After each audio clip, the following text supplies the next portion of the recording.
So I wanted to make a video sharing my story with how I pretty much got addicted to sports betting. Now, in the past, I used to be someone who could watch the NBA, for example, and just enjoy the game with the guys. But after I got into wagering money on these online gambling websites like FanDuel and DraftKings, I pretty much got addicted to sports betting when it came to every single game on every single slate every single night. And this became extremely problematic for me because I am someone who sort of came from a gambling addiction background where I was obsessed with going to the casino 24/7. I would take the bus there pretty much every day of the week, and I'd play poker for hours at a time. And I'm talking about like 10, 12, 16 hours at a time I'd be playing and gambling at a casino.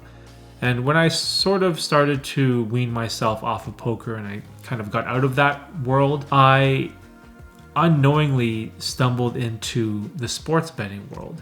And at first it was just like, oh, let's just wager $20 on the Raptor game versus the Lakers or whatever. And wagering $20, it's an amount where it's not gonna ruin my life. If I lose $20, it's not the end of the world. I can still afford food, can still afford my mortgage, pay my bills, stuff like that. However, just like my poker addiction, this started to quickly escalate. Now, the reason why I wanted to make this video was because I was watching the NBA playoffs this past week, and then during halftime of one of the games, a commercial came on with Charles Barkley, and he was promoting the website FanDuel, or now it's pretty much an app. I don't think they had the app before.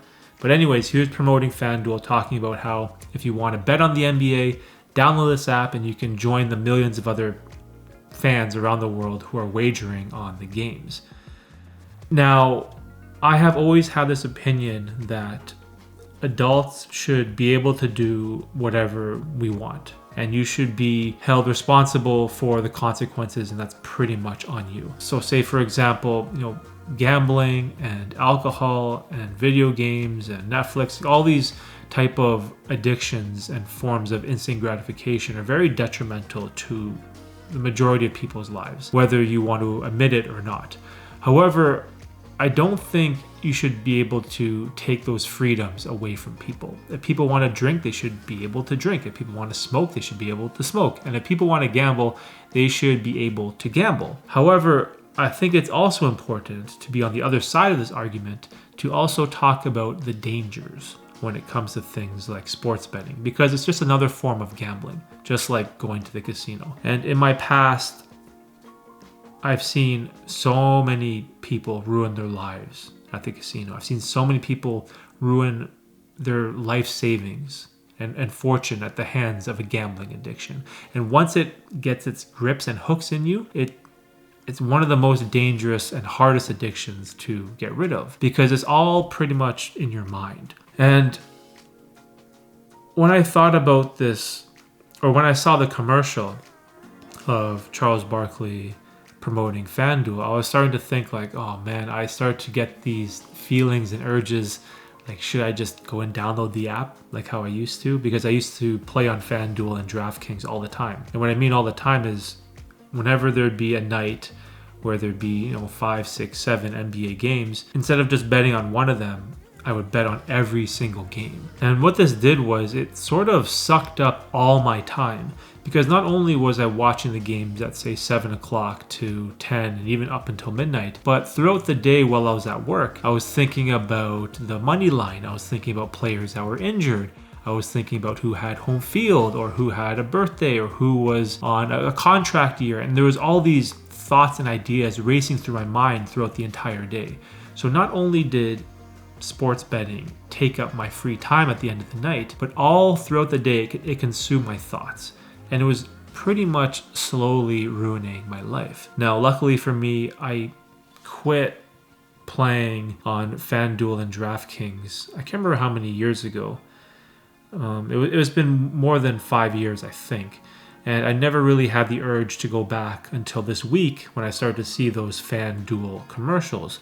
And so I figured this would be a perfect opportunity to make a video about this subject. Now, the reason why I really wanted to make this video is because I've been on this self-improvement journey now for many years, where I was finally fed up and I decided to make this drastic change in my life, where I wanted to get rid of all of my addictions and compulsions and bad habits and all the times that I would just procrastinate and play video games.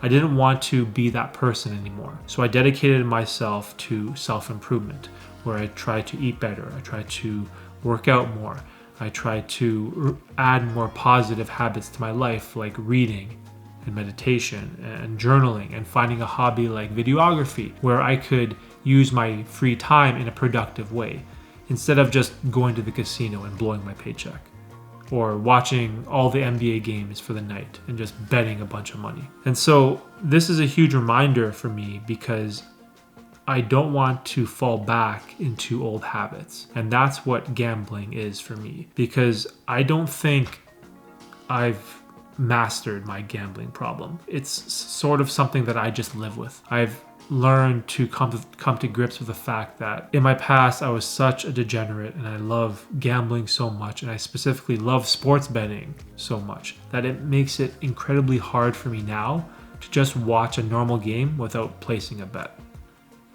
And so I don't want those old habits to resurface and ruin all this progress that I've made in my life. And so again, if you're someone that is maybe thinking about getting into sports betting, or maybe it's a form of alternative entertainment where you just want to make the hockey game more exciting, or the football game more exciting, or the basketball game, there are a tremendous amount of consequences that comes with getting too deep into sports betting. Now, if you're someone that can just play, for fun and wager a little bit on the weekends and not get too obsessed with it, then you can gamble responsibly. But for obsessive, compulsive people like myself, this isn't an activity that we can do freely in our spare time without causing havoc to our lives. And that is the truth.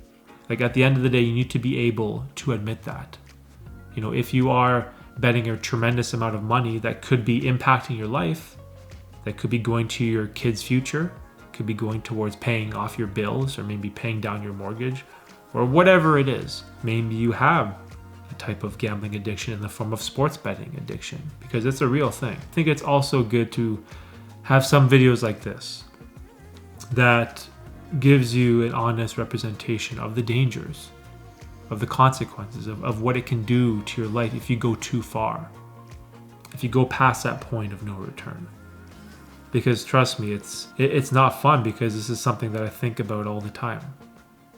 Like, an hour from now, the 10 p.m. games are going to start.